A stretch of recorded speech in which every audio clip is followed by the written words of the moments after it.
It's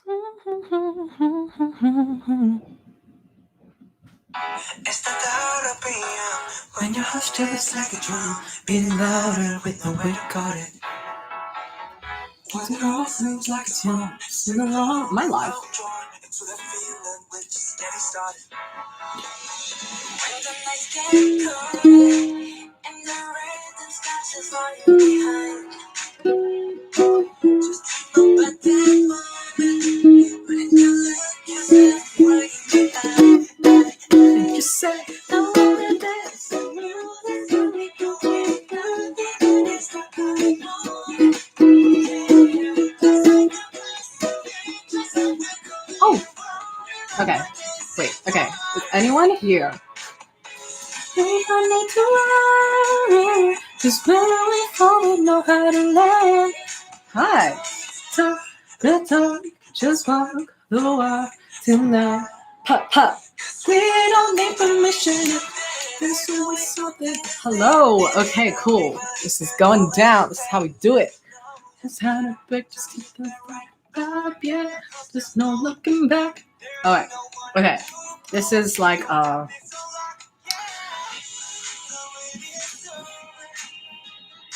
Okay, focus. Sorry. Okay, so we're just gonna be talking for 5 minutes and then I'll get right into it. Let me make sure I'm about to do the right thing. Let me actually check the poll. I'm a mess. I've literally been sitting here for like the past hour. Like, okay, get ready to go live. And then suddenly I'm like, oh no, time, let's go. And now I'm sitting here and I'm like, wait, what am I doing here? Okay, yes. All right. Wow. 257 votes. Who are you people? Okay. All right. Peace and love. 56%. It's a no-brainer. We're going to be learning that today. Is the music too loud? Wait. Okay. Right now it's a sound check. How's my speaking voice? This is the volume I'm going to be speaking at throughout the entire stream. So if you could let me know, do I sound good? I just strummed the ukulele. Was that like visible? Wait, I'm so stupid. Let me turn this off. Okay, so how's the sound? It's all good? It's all good? It's all good? Okay. I wanna do some music's got me going and nothing that can stop how I move. Yeah! Sorry, BTS just released a new song. They ate. It's so good. I've been dancing like nonstop for the past 2 days. I just showed it to my father. I heard him play it literally 5 times downstairs. I think he's a little bit addicted. Okay. All right. Right. So nice to see everyone. All right. Who do we have in the chat today? Okay, wait, what am I doing? Okay, who's in the chat today? We have Angel, Dorky, Edgar, Electric Commuter Bike. Ooh, I've always wanted one of those. I have Crease, GKK7, Kalia, Liz, Mega, Mia, Natalia, Orlando, Phoenix, Piatot, Short, The Introvert Oddball. Hey, I recognize your username. Thanks for watching my videos all the time. Unstable Arsonist, Vibes, Okay. And Anime Emperor just joined in. Okay, I'll just read those names for now. Sorry if people are coming in. Natalia, I remember your username from last time too. Yes, I missed you too because I remember your username. Small account things. Okay. Okay, so actually it was really funny. In preparation for this live, yesterday I was watching my previous live, and you know when you like realize things about yourself that you're like, huh, this is how I look to other people because I was just kind of doing this unprompted, just saying whatever. And I realized my mind is like all over the place. Like I'll say one thing, finish the sentence, forget what I'm talking about, and then start on a completely different thing. And that happened literally like 20 times in the last live I did. And I'm like, wow, I'm really that kind of person. I was kind of shook. So, okay. All right, so according to the votes are in. I'm just going to leave this streaming playlist running. That's right, stream permission to dance, folks. Okay. All right. I'm sorry, Edgar, in Brazil, it's like 0 o'clock. 0 o'clock. Okay. All right. Yes, of course it was voted for this one. Hey, Peace and Love is a good song. I feel like it's one of the more classic Steven Universe songs. Wait, I was saying something before. Okay. Bear with me, guys. I'm a bit of a mess here. Okay. All right. So we're going to be doing a tutorial today, but it's not just going to be any tutorial because as you can see, live stream. So I don't know if you have your ukuleles with you or not, or even if you have one or not, but we're just going to do this. We're going to have fun. I think Peace and Love is a good song to teach just because in the nature of the song itself, it's like Steven is teaching peridot literally what music is. And he introduces all these concepts. You have your do, re, mi, fa, sol, la, ti, do. He's like, oh, sing the harmony. Oh, just say whatever you want. Music is just an expression of the things you want to say and emotions you want to put into the world. And it's like, when I did my cover, I included that front conversation because I really liked that conversation. It was like so simplistic and optimistic, but it was also kind of like deep.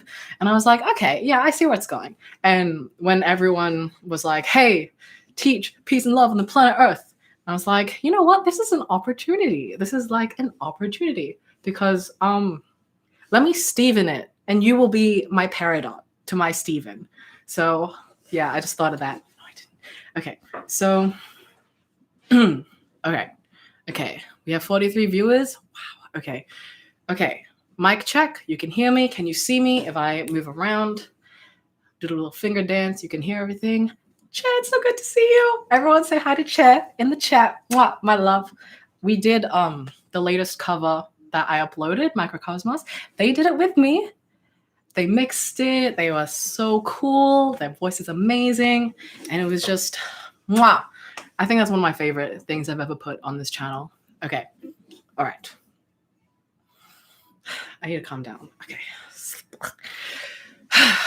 I'm a mess. I'm a bit of a mess. Okay. So let's get started. All right. 7 minutes, a good place to be. And all right. So peace and love on the planet Earth.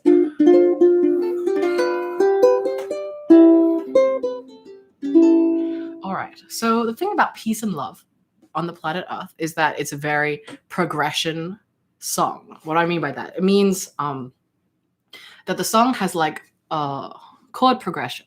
It's 4 chords, sometimes there are transition chords, and they're like distinct sections of the song. But you can separate the song really nicely into, oh, this is the verse or main chorus. And then you have the little bit where peridot sings. That's when the chords change, but it also uses a progression, less of a stable progression, but then it ends off with the same chord progression and chorus that was sung at the beginning. So first I'm going to go through chords, then I'm going to go through song structure, and then I'm going to go through the specifics of the playing. Maybe I should have practiced before I did this live.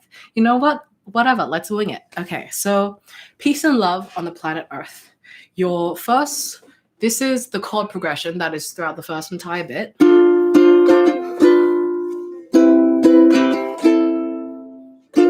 This is a repeat. All right. So basically, the chords that we're playing, I don't know if you know chords, but I don't know if you know the chords, but you can look them up, or if not, I'll just give you a quick rundown. So first is a Dm7. So what this is that starting from the first to the fourth chord, the first string to the fourth string, you've got the C here, 3rd fret, then a 2nd string, you got the 1st fret, and then you've got your D here on the 2nd string, and then a 3rd string, and then 2nd string as well on the 4th. All right. And what makes this a D-7? Basically, this is a D minor. If you notice that this note and this note is the exact same. Oh. Right. This is both an A. These are both A notes. But the 7 is the C. And then our second chord is a G major, a G7. Not a G major 7, a G7. There's a difference. I'll teach that to you later. G7. What makes this a G7? So your G is this chord, correct? When I was, oh, wait, let me do this. Haha, you can't see my face, but you can see my ukulele. That's more important. So this is a G. What makes it a G7? Your G here becomes the 7th note of a G, which is an F. Now that's a G7, right? And then your third chord is a G major 7, which is just really easy. It's just first string, second fret. What makes this C major 7? Well, this is a C. So C major 7 is, yes, the major 7 is a B, which is this note here. So that's C major 7. And then your last chord is an A minor. No 7s here, just a straight A minor. All right, now those are your chords. Now I want to teach y'all something about chords, because this is what, this is how Stephen introduces music to peridot. He uses do, re, mi, fa, sol, la, ti, do. So I don't know if you know what that is, but do, re, mi, fa, sol, la, ti, do, that's solfege. So that's basically, in singing or in like choir, you use solfege to determine the notes that you sing within any given key. Now, why is it do, re, mi instead of saying the notes itself? Like C, D, E, F, G, A, B, C. In C major, your solfege, which is do, re, mi, fa, sol, la, ti, do, is C, D, E, F, G, A, B, C. But if you were doing it in D major,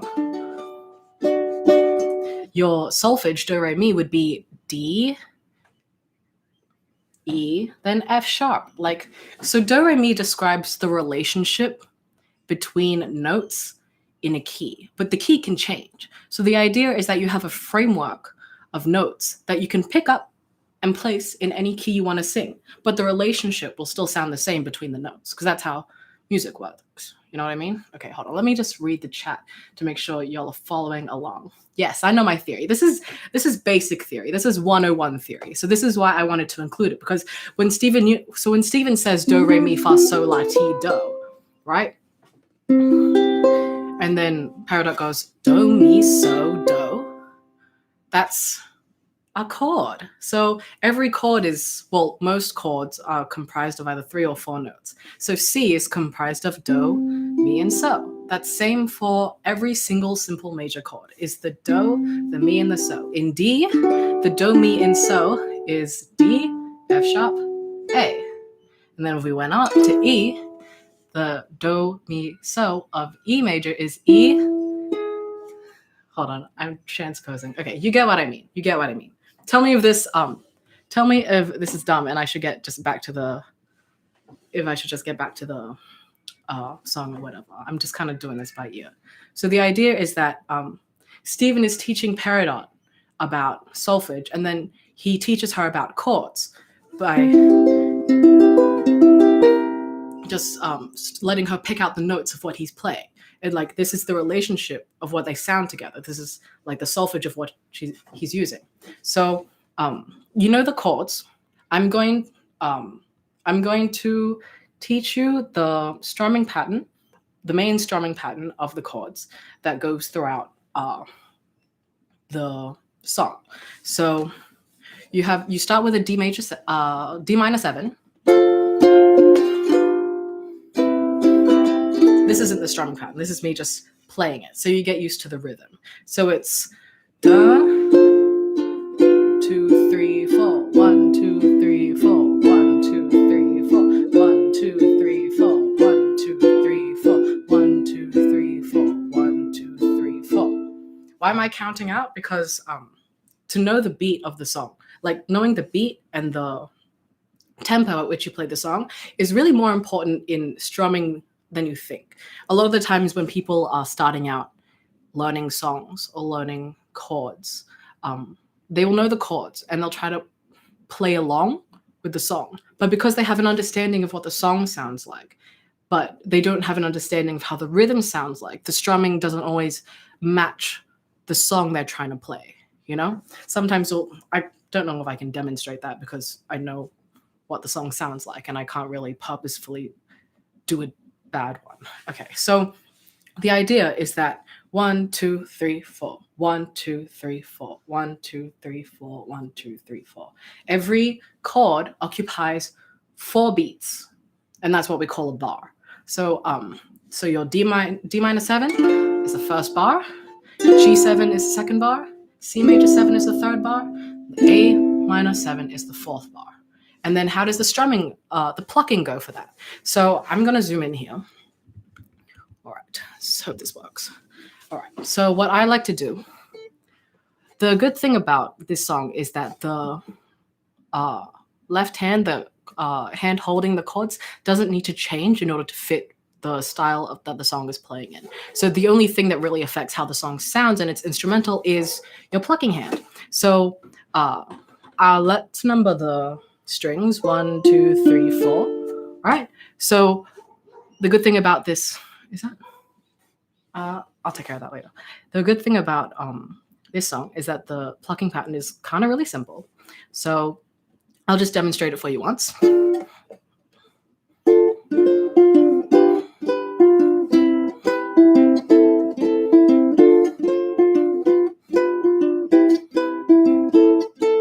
Now that's a bit slowed down. So what's going on here? So on your first, that's the rhythm that you're plucking, right? So within the 1, 2, 3, 4, your plucking is going dun, dun, dun, dun, dun, dun, dun, dun, dun, dun, dun, dun, dun, dun, dun, dun, right? So that's a slowed version. When you pick it up speed, it actually kind of sounds a bit different. It goes dun, da, da, da, da, da, da, da, da, da, da, da.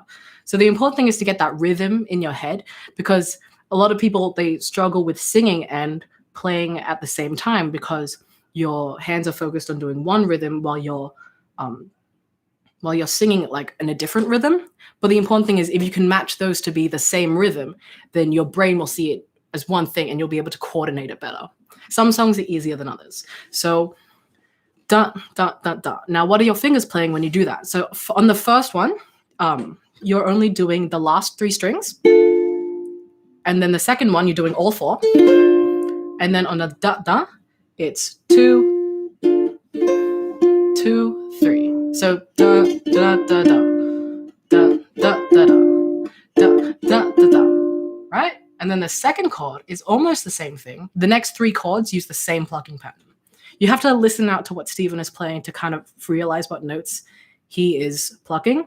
Also on the G7, the C major 7, and the A minor, the plucking pattern da, da, da, da, is all 4 strings, da, da, da, da. So it's all 4 of them again, then 2, then 3. Right, and then on the third chord, C major 7, it's the same thing. And then on the A minor, it's the same thing.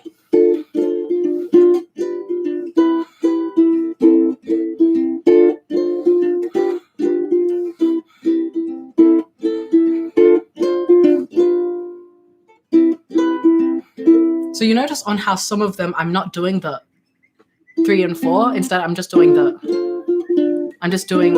all 4 of them. That's depending on the part of the song. So life and death and love and birth and peace and war on the planet Earth. Is there anything that's worth more than peace and love on the planet Earth? Whoa, come on and sing it with me. The words relate to the key. It's just on those parts of the song to match with how the singing is going and where the song is going, instead of doing the full plucking. Instead, it's just all 4 of them. Or you could strum. It's the same. So, yeah. So if you're like a really beginner and you have trouble with plucking, the ukulele is a good place to start, because not everyone, like when I played classical guitar, you really needed to utilize all 5 of your fingers to pluck along. But like no, it was this pinky that had trouble pressing. But sometimes your pinky, because it's like such a smaller finger than your other fingers, it can be harder to pluck with. That's why ukulele is good to start out with, because it has 4 strings and you can have 4 fingers. Well, most people have 5, but you can use 4 fingers, assuming you have all of them, to play. So what I like to do is I like to just literally stick my fingers to one of the strings, and you give it like that bit of stabilization, so that even when you're not looking, if you're not looking, you still know what you're playing, because your fingers only playing that one string. So the only thing you really have to worry about is just coordinating your fingers. So even if you're not playing, you can go bum, You know? So like you can even do that with me, like hey, not everyone has all 5 fingers. A lot of people, I guess, lose a finger or don't have fingers. You know, you got to be considerate. Like other people will always have different experiences playing the same thing. Like it's never really standard, even if it's more common. Okay, so that's the basic plucking pattern of this whole song. Let's just go through that again. I hope y'all are catching. Hope y'all are following along. Sorry. Now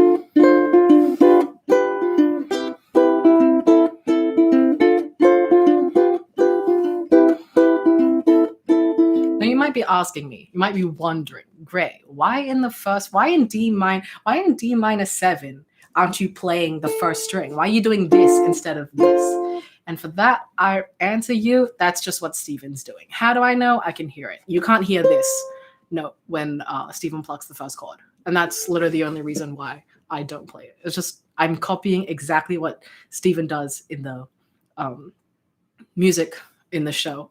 And I only know that because you can hear out the notes that he's playing. Not everyone can, and that's fine. And like, you don't have to. It's just, it's when you play an instrument and you play a lot of it, when you hear it being played in a different context, you can kind of pick up on what's being played, on what's being played just because you've played that instrument a lot, if you know what I mean. Okay. What if I don't have nails to pluck with? I'm not using my nails. I'm using the meat of my finger. If I were to pluck with my nails, it would sound like this. And not everyone has long nails. You can get like attachment fake nails that they specifically make for ukulele or guitar players in order to have that really nice, in order to have like the quality of a sound that a pick would give you. But it's been a long time since I've played with a pick. Well, I don't really play with picks. So I've just been using, the sound quality might be different, it might not be standard, but personally, I don't mind. Everyone has a different style of playing, and like there can technically be right and wrong ways of playing, but as long as it's good for you and it works for you and it branches you out to be able to play other things in the future, that's also good. Okay, so what have we done so far? We've learned the chords and the plucking and a little bit of basic theory to the main part of the song, which is da da da da da da da da da da da da da da.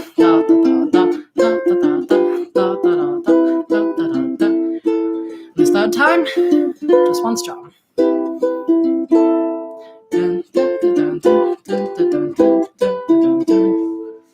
Yeah, so that's the first part of the song. And okay, now I'll be going into peridots part, when she goes, I guess we're already here. I guess we already know. You've not got nothing to fear. You've all got nowhere to go. I guess you're all insane, but I guess I am too. Like that part. Okay, so let's just go through the song so that I'm like stable. Okay. Life and death and love and birth and peace and love on the planet Earth. Is there anything that's worth more than peace and love on the planet Earth? Whoa, come on and sing it with me. Sing. The words relate to the key. If it's a pattern,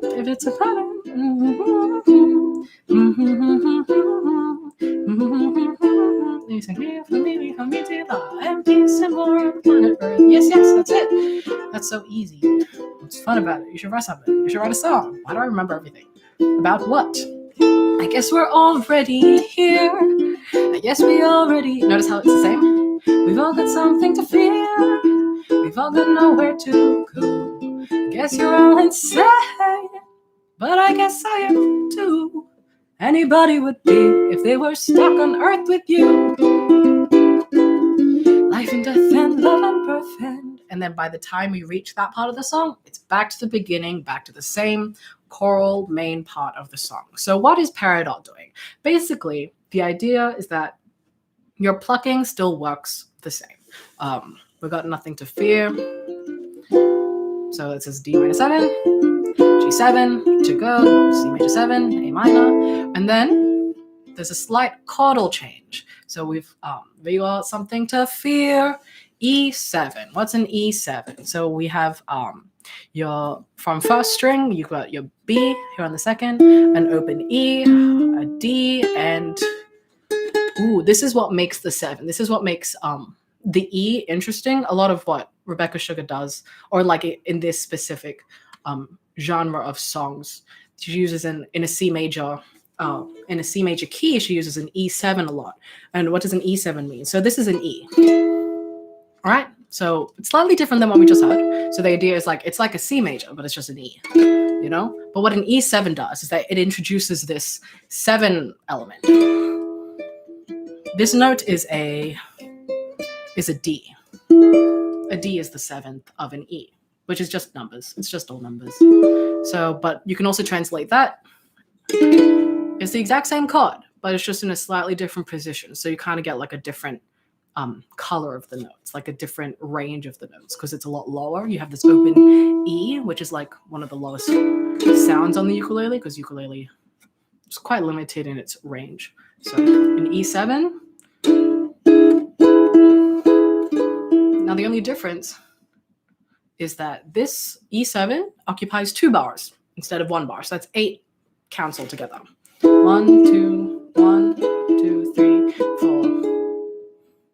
Or it occupies, well, all the other chords occupied 2 counts. This chord occupies 4 counts.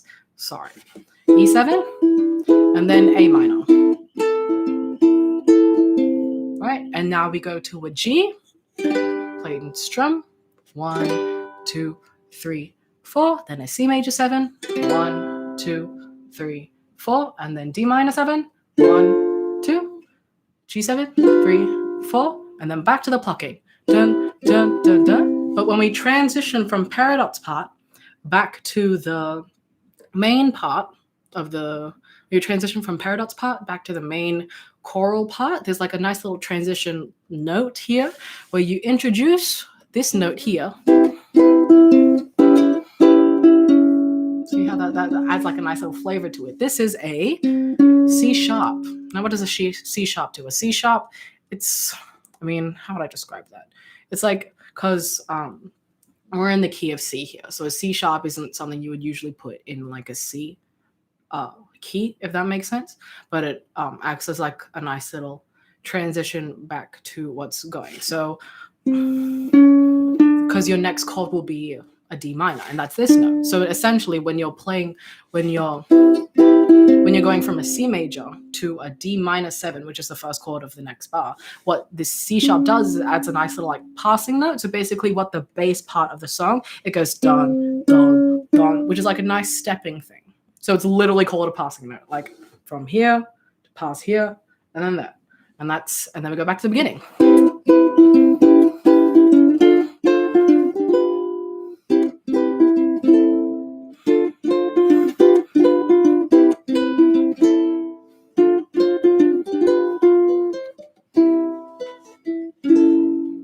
So yeah, I use that same note again. What chord is this? This is an A7, A major 7. So it's nice because the chord that we mainly use in the C major key is A minor. But when you introduce an A major into it,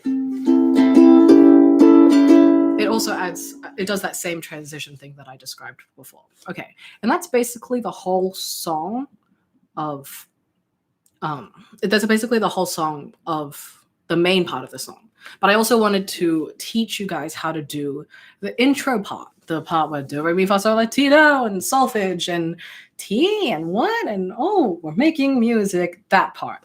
So, okay, how do I do this? Are you okay with the main song so far? Have you followed along? Is there anything else I should explain? Ba, ba, ba, ba, ba, da, ba. Da, da, da, da, da.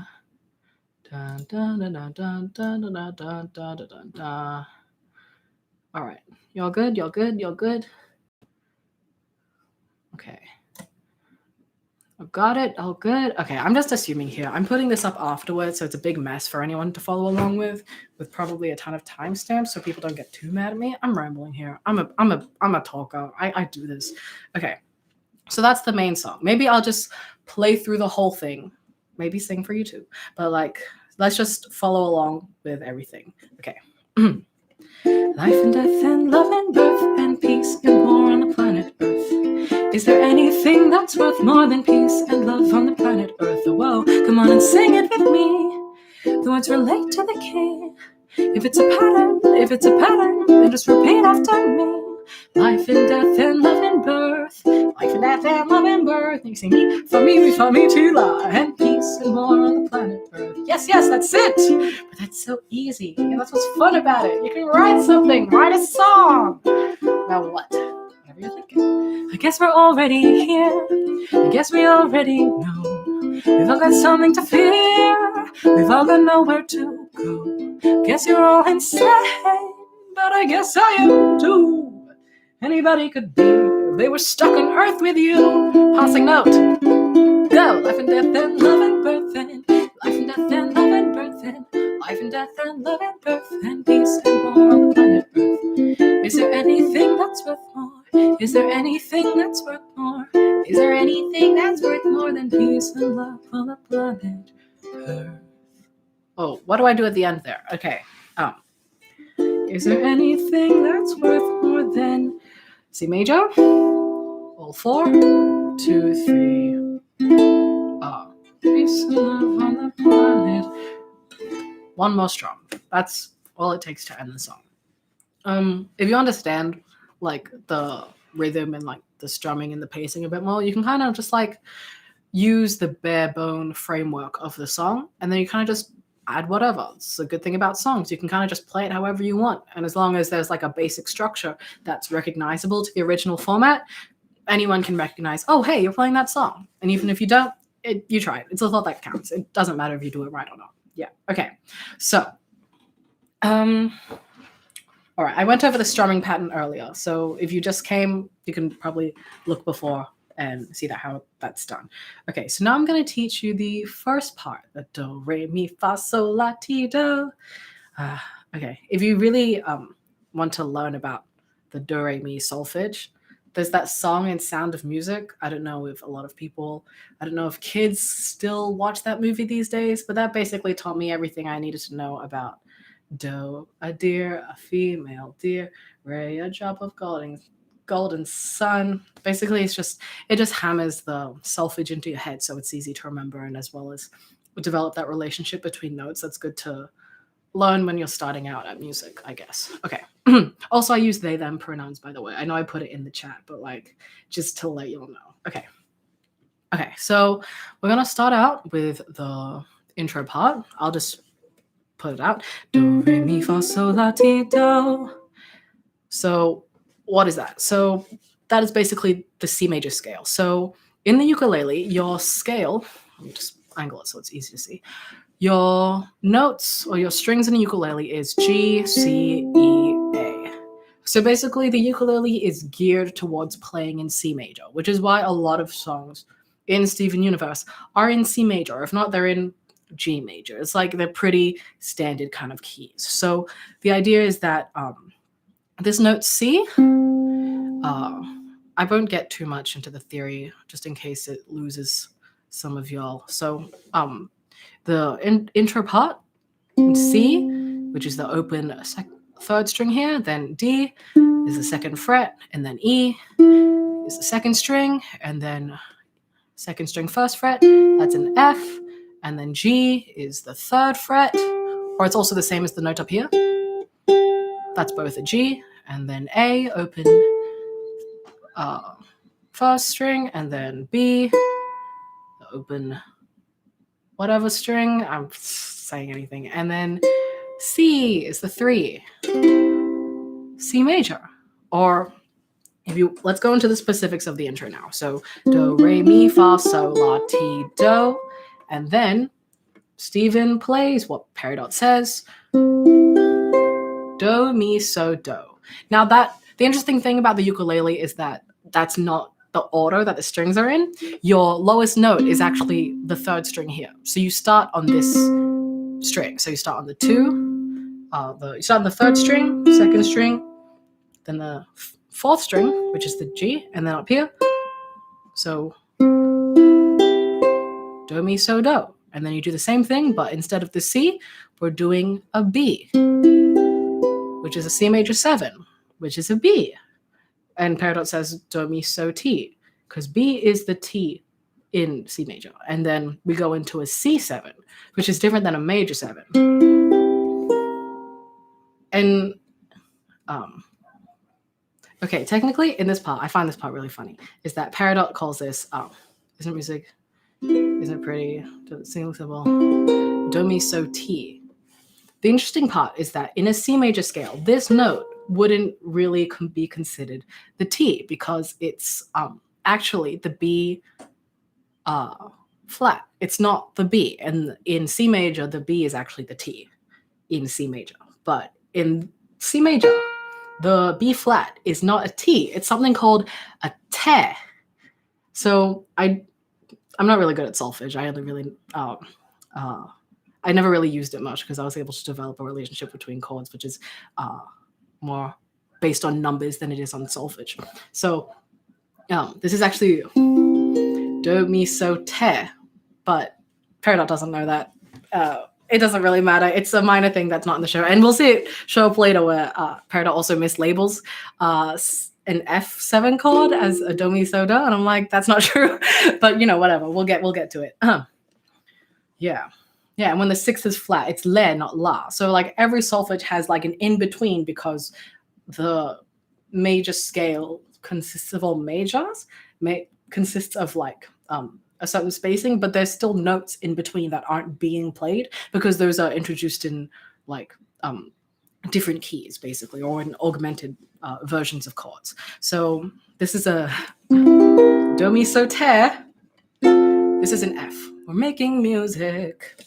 Right, so this is pretty standard, just plucking all 4 strings just to get the full chord sound. And then, what's this? This is a F major 7, which is, I guess you could play it down here. It's the same as this chord, but the way that's played in the video is this one. So basically you bar the 5th fret. You know how this is a C? This is D, this is E, this is F.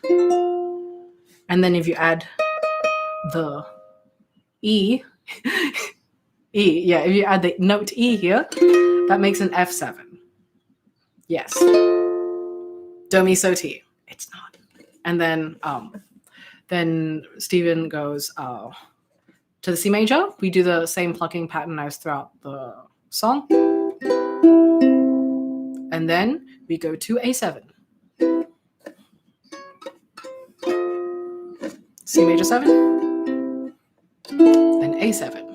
And then we start to intro the song like it is in the thing, but without doing the second. So you just do D minor 7, G7, D minor 7, G7, right? And then we do the intro part again. Another do, mi, so, do. Another one, do, mi, so, ti, do, mi, so, te, and then another F. Same thing again, F7, but but then this time it's similar, but it's not the same. Instead of C major 7, it's C. So it's C major, then A7, and then we start introing the song as proper. Again, and then straight into the song. It's a really smooth transition. Basically, like that's why it feels like it felt right to do the intro of the song as well. When I did that cover all those years ago, it just felt right to put the intro part in there because that's kind of when the song started proper, not just when he started singing. So that's basically the whole song. That took less time than I thought it was. Okay, is there any questions? Is there any things that I said that didn't make sense? Sorry if this is all over the place. Like the reason why I went live is that I'm not really organized in my thoughts. So I thought if I just spewed everything at you, then there would be something for you to pick out. This can be like a conversation. Okay. All right, let me just go through the chat, see what's going. Okay. Yeah, sorry. I was mostly talking, giving a tutorial so that I wasn't really reading the chat. I make it look so easy. It takes practice, but ways of starting out, like it's easier to coordinate it if you just assign a finger to a string and then kind of focus on what your hand is playing rather than what sound you're trying to get out. That can be easier. So just practice So it's just 1 dun dun dun dun dun dun dun dun dun. I don't know if you can tell what I'm doing, but it's just getting the motions right is what's important. Okay. You can't sing while strumming. How can I improve? Okay. Let's see. I think with strumming. Okay, yeah. So I basically did plucking. But if you want to get better at strumming and singing together, it takes the how do I describe this? Okay, so I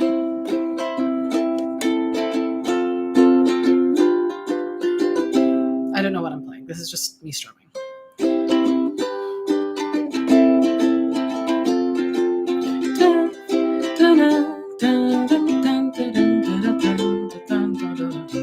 I guess it comes down to your style of strumming. It comes down to how you practice strumming, I think. Because a lot of the times when learning a song, when you focus on strumming, sometimes you focus on what you strum and you don't really focus on what you don't strum. So let me explain this in a bit. So your strumming needs to become a natural process of the rhythm of the song, which is why at the beginning I was introducing like the rhythm, the bum bum bum bum bum bum bum bum bum bum bum bum bum, because the tempo and the beat of a song really influences the strumming more than you think it is. What do I mean by focusing on what you strum, not focusing what you don't strum? So there's some things that I've noticed when beginners start strumming. Like, for example, someone will tell you, hey, the strumming pattern is down, down, up, down. So people go.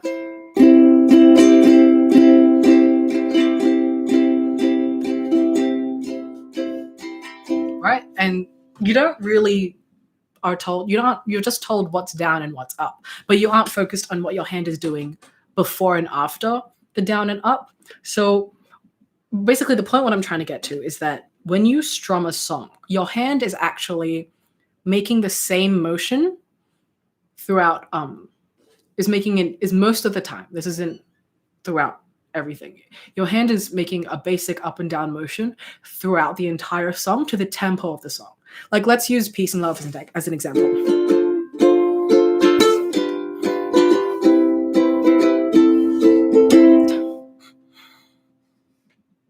Like, if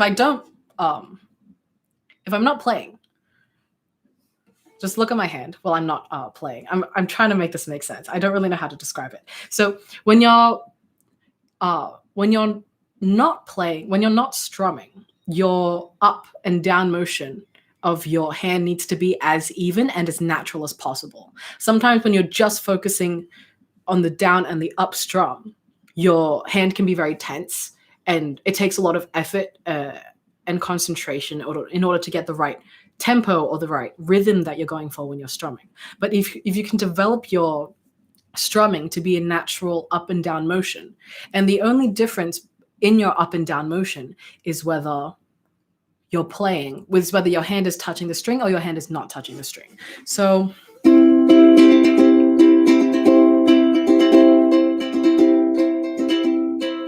like, this is a pretty fast strum. But if I wasn't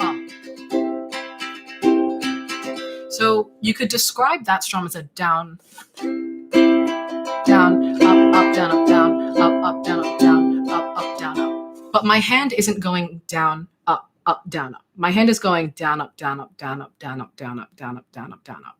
Like, it's just moving naturally along with what the tempo of the thing is, except my hand isn't always touching the strings. So that's what creates the strumming pattern. Does that make sense? Does that make sense? Okay. I did awesome for not practicing beforehand. Well, I tried, but I don't really know how to describe things unless I'm with someone, which is why I tried to go live instead of doing whatever. So that's basically what I do. You want to develop that looseness of strumming so that when you go to a song, when you pick up on the tempo, your hand will naturally go along with that. And that way it becomes intrinsic to the song you're playing. So if the rhythm and the beat of the song is naturally ingrained to how you're playing the song, then it takes less focus to strum. That's the only thing I can describe as